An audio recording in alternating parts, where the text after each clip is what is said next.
Okay, well that's all well and good, but I'm sure you're all asking the question in your head, what do you do if it's not just x squared plus something, or x squared minus something? Like what if it's a messier quadratic under that radical? And the answer is every quadratic is just x squared plus something.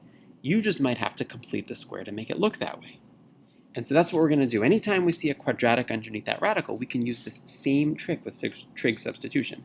We're just going to have to take this x squared minus 14x plus 50 and write it as some completed square plus or minus something else. So we're going to complete the square. Remember back to your fantastic Algebra 2 teacher who taught you how to complete the square. We are looking for the middle term, or really the middle coefficient I should say, over 2 squared. We call that the b over 2 squared. So we need to see a 49 somewhere. Well, if I don't see a 49, if all I see is a 50, I'm just going to rewrite my 50 as 49 plus 1.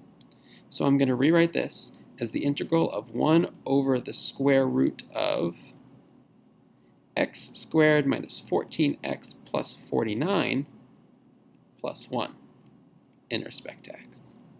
And the reason why we would do that is so that we can take the x squared minus 14x plus 49 and write that as x minus 7 squared plus 1.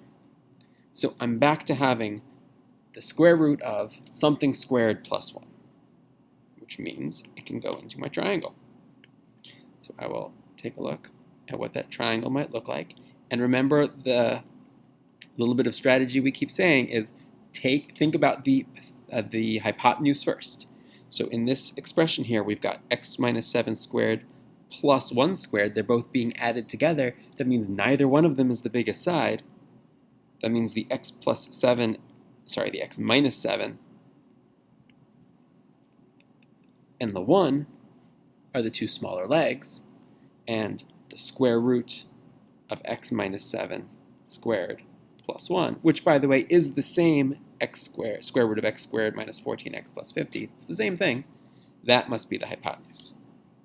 And so we can set up our trig ratios. Notice how, as much as I can, I want to look to the simple parts first. So I'm always going to look to the part that doesn't have a radical first. That's the opposite and the adjacent. So I'll use tangent. Tangent of theta is equal to the opposite leg over 1, so I can leave that alone. Well, I want to know what x is by itself, so I'll just add the 7 to the other side to get rid of it. And then I can use that to figure out what dx is. And you can see in the end that plus 7 doesn't even matter to us for very long.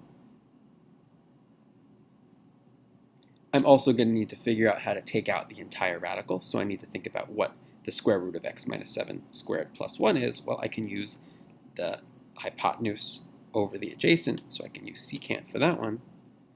So the secant of theta is equal to the square root of x minus 7 squared plus 1 all over 1. And so now I have the two pieces I need to take out, which I forgot to put my dx there. That's a big mistake, sorry. And now I can do some substitution, so I'll switch colors around. And we are going to take out the dx and replace it with secant squared theta d theta.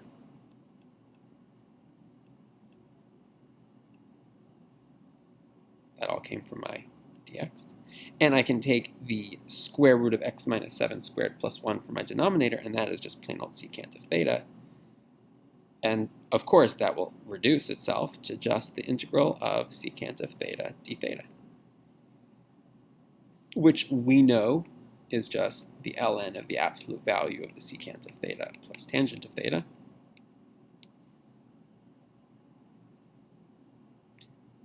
Which is great if we cared about the antiderivative in respect to theta, but we don't. We wanted the antiderivative in respect to x, so we do have to remember that last little bit where we just take out the secant theta and tangent of theta and replace it with what we already know the secant of theta and tangent of theta are equal to.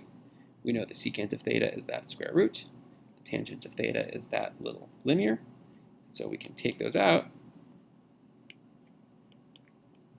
take out the secant theta, replace it with the square root of x minus 7 squared plus 1. If you want to write the original x squared minus 14x plus 50 in there, be my guest, plus x minus 7 plus c, which I shouldn't put there. And that would be our final answer. That looks weird. I don't know why you would assume that the ln of the absolute value of that weird thing has a derivative of 1 over x square root of x squared minus 14x plus 50. But it's worth taking just a quick second to go to Desmos and see if it works. If we use f of x to name our answer here, and remember to put the absolute value in the ln, Desmos needs to see it in its own parentheses. So it does look a little bit messy, but Desmos needs to see it. The square root of x minus 7 squared plus 1 plus x minus 7. And I really don't care what that graph looks like very much, the ln of a square root. Interesting. But what I do care about is what its derivative looks like. And let's see, is our original function